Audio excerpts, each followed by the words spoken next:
to my channel. Today I wanted to share my April makes with you. I actually have quite a few things to show you this month. I didn't realise how many things I'd made until I was just getting everything out before this video. I think because April was quite a long month, or it seemed like quite a long month anyway, so I think I've got 6 things to show you this month, 6 or 7 things to show you this month, which is really exciting. I felt really productive and really happy with all of the things that I've made. You probably will have seen a lot of them already on the blog, but I'll link to those posts anyway in the blog post for this video so that you can see all of my other makes. As always, Bailey is on the bed snoozing behind me, and Kenneth is watching the football, so if you hear any yelling, I apologise in advance. I can't really film in the afternoons anymore because daylight saving has hit and it gets really dark really quickly, so now I'm filming on the weekend. Anyway, I'm going to jump straight into this video because, like I said, I have a heap of things to share with you.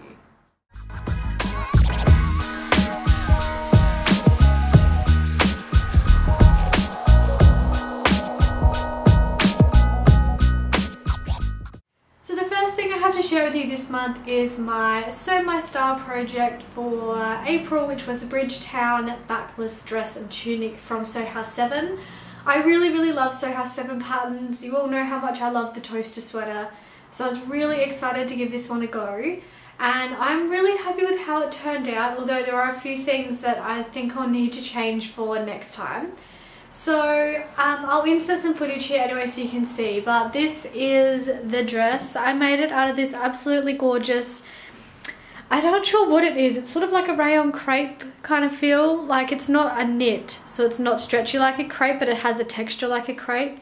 And yeah, I think it worked really well in this dress. I actually had this earmarked for an Adelaide dress from Seamwork magazine, but just haven't gotten around to making one yet. So I think it worked really well. Obviously my favourite part of this dress is the back of this dress, which you'll see when I insert the footage for you. One of the things I would say about this is I think it's a little bit big for me here because it falls off my shoulders, and I think if I just bring this up a smidge, it will bring everything in. Even at the back it's quite drapey, which I don't mind, but it does mean that this is very open. It does fall off my shoulders slightly, so probably that's what I would change for next time. Overall, the construction of this dress was really easy. The instructions were easy to follow, apart from the neckband, but I think that was more user, not the pattern. I just didn't quite get the whole neckband thing. Mind you, I was making it like the day before we left to go to Streaky, so I was in a bit of a rush. But yeah, apart from that, I'm really happy with this make, and I'll definitely be making more. I think it will look really gorgeous in black, just as more of a sort of staple dress, and also in a floral. We have a wedding next year, which I think it would look really pretty for, so yes. Anyway, that's my Bridgetown dress, so I'm going to move on to my next make.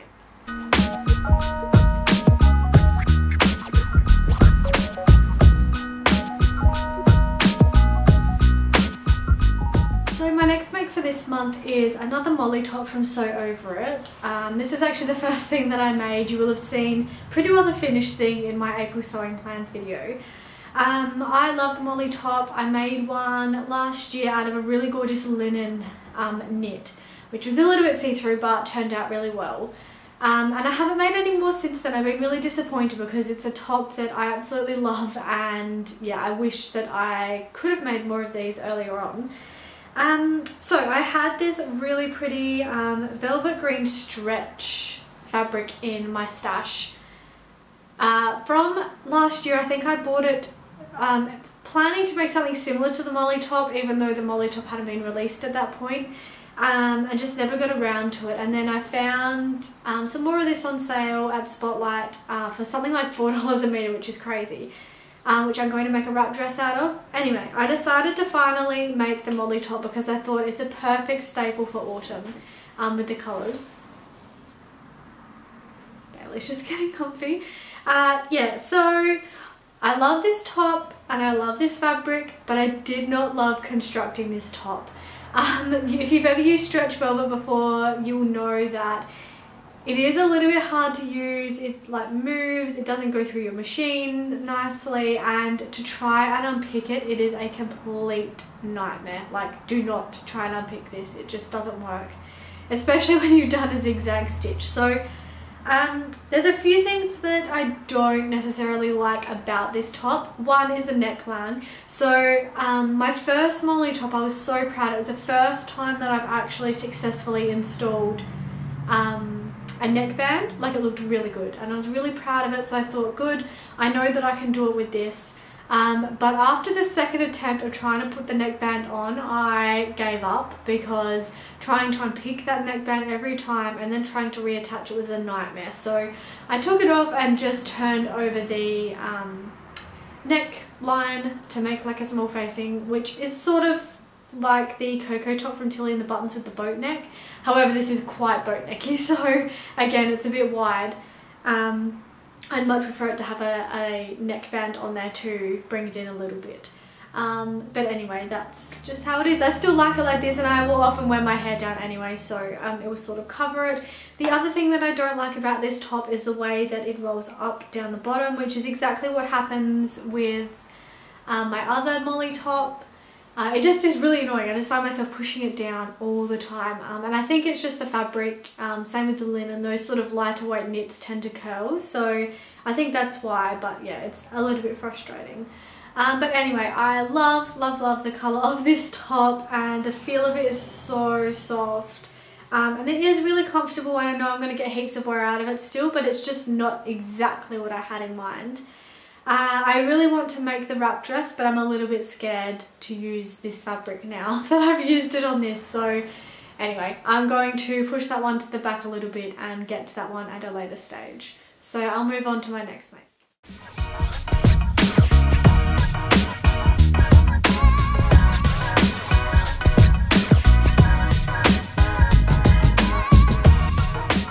My next make is definitely one of my favourites for the month. It is the Ella Blouse from Sew Over It, which was their new wrap top pattern.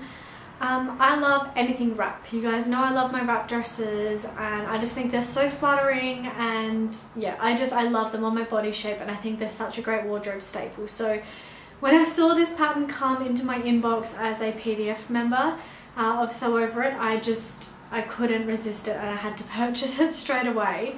And this fabric came into my life I think the day before from the school fair, so I already knew that I was going to use this for the Ella blouse.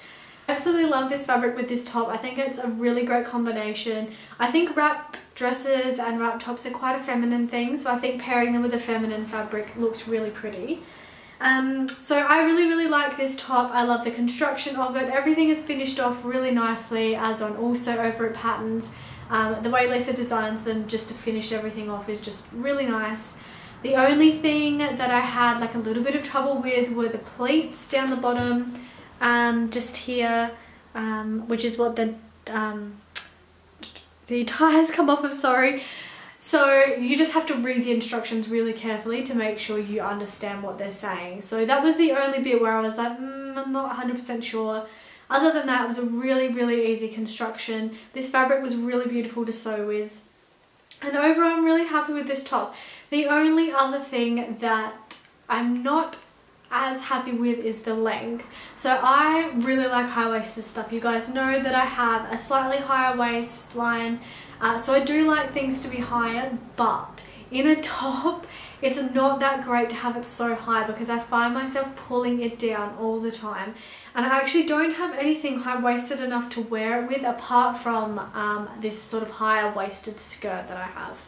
And I wore it to work and I just found myself fiddling with it for the whole day. So that's the only problem with this top. And a friend and I were discussing it earlier this week about how to lengthen it. So if you have ever tried to lengthen it, please leave us some tips. I know a few people have tried to do it on Instagram and they've said you just need to watch out for the pleats just so that it doesn't gape. But yeah, if you have any tips or if you've tried to lengthen it, I'd really love to know how you went with it because I think a few people would appreciate it a little bit longer. So yeah, but overall I really love this top and I think I will get a lot of wear out of it.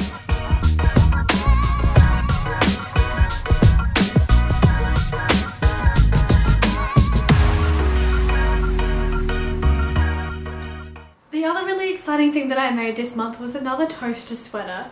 I said in my blog post earlier this week that for a pattern that I really wasn't sure what I was going to like, I sure have made sure that I add a lot of them to my wardrobe. This is my second toaster sweater and I absolutely love it. This fabric was a find from our local school fair, so it literally cost, I don't know, like $2 or $3 for the 3 meters that I got. And I think it makes an absolutely gorgeous toaster sweater. This is a lot stiffer than my first one, so as you can see, the neckline does sit up like it's supposed to, so whereas on my other one it does collapse a little bit. So I'm really happy with how this turned out. I wasn't 100% sure if I was going to like the boxier look of it. I'm a little bit more like drapey or fitted. But as soon as I tried it on, oh my god, it was just love. I think I sent an Instagram stories out and just put love. Like, it just looks so cute, and I know that I'm going to be able to pair it with so many things. I'm wearing it with black leggings at the moment, but I wore it with jeans in the blog post, and yeah, I think if I make some like khaki pants, it'll look really cute with that as well. So I'm definitely going to get a lot of wear out of this one. You can go back to my first toaster sweater blog post to see more about the construction of it. I've already spoken about it before. Really easy construction. Literally takes like an hour or so to make, an hour and a half maybe to 2 hours to construct this. It is so easy and I really love the way it looks out of this fabric.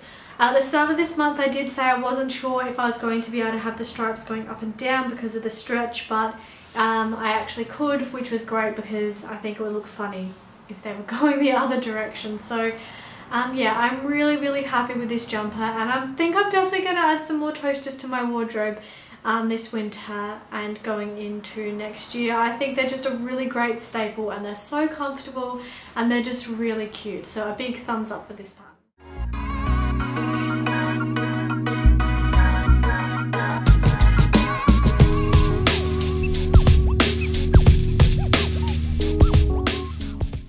The last two things I made this month I'm so excited about. It is the Pneuma tank and the Pneuma crop from Papercut Patterns. I have been talking about this pattern since I first started making videos on YouTube, which was July last year. And every month I just put it off and put it off and put it off, and so I stopped including it in my videos because I'm pretty sure people were getting so sick of me talking about it. But this month I was determined to get it done, and I have spent yesterday and today making them. Obviously not all that time, I've been doing other things, but I've been making an effort to get them done. I had them all cut out ready to go, so I just had to knuckle down and get them made. So I'm really happy with how they've turned out, and I'm definitely going to be adding more of these to my wardrobe. So like I said, I made the tank version and the bra version. I made both because I know that I'll get heaps of wear out of the tank version, which is what I'm wearing now, but I also like to have just the sports bras just to wear underneath things. You know, if I don't want to wear a bra, I can just pop one of them on and pop a jumper on, or wear it underneath another top if I'm going for a walk or something. So I find them really handy. So this is the bra.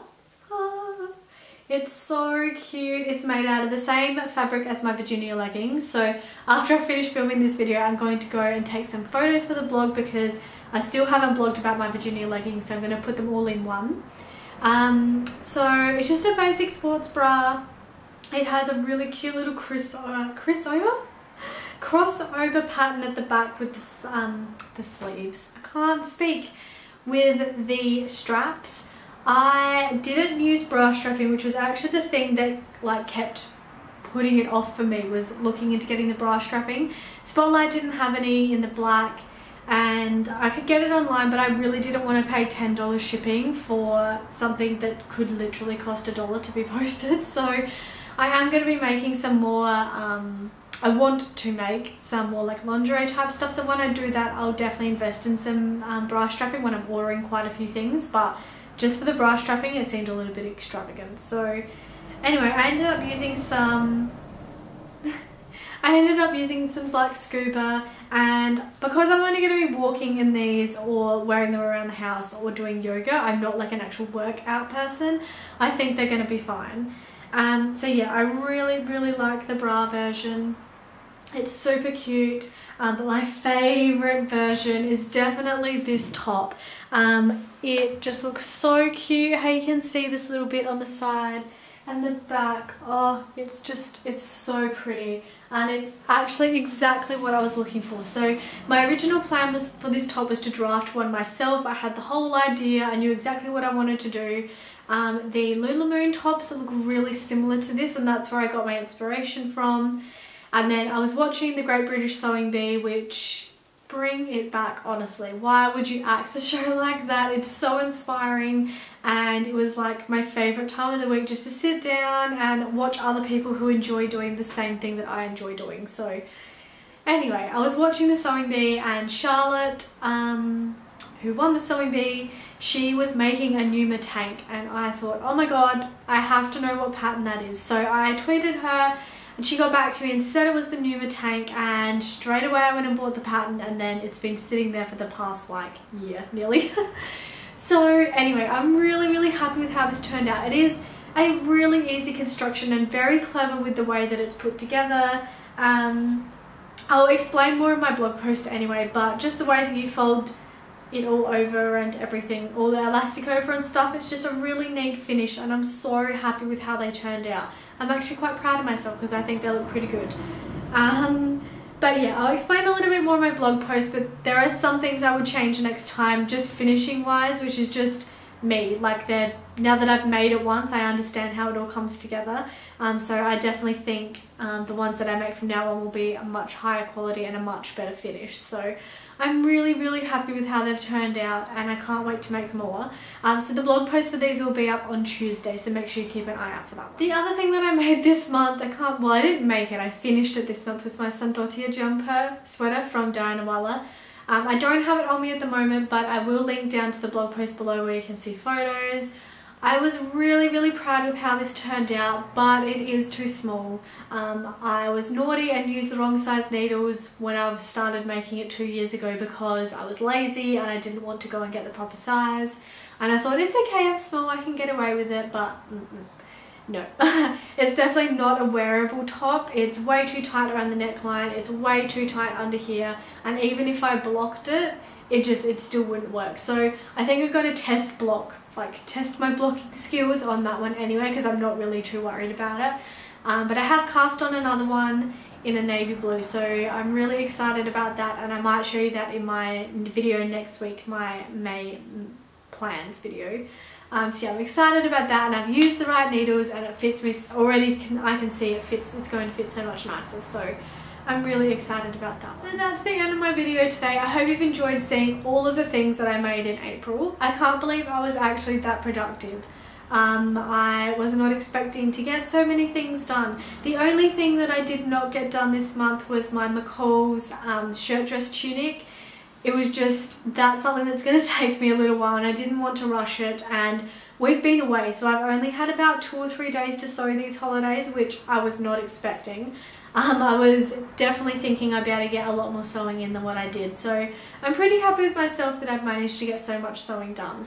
But yeah, I have all of the pieces cut out, ready to put onto my actual fabric and cut out from there. So that's what I'm going to be doing this afternoon. So I should hopefully have that done sometime this week, or if not next week. Anyway, pop back next week if you want to see what I'm planning to make in May. Thank you so much for subscribing to my channel. Please hit the like button if you haven't already, and subscribe if you haven't, and I'll see you in my next video. Bye!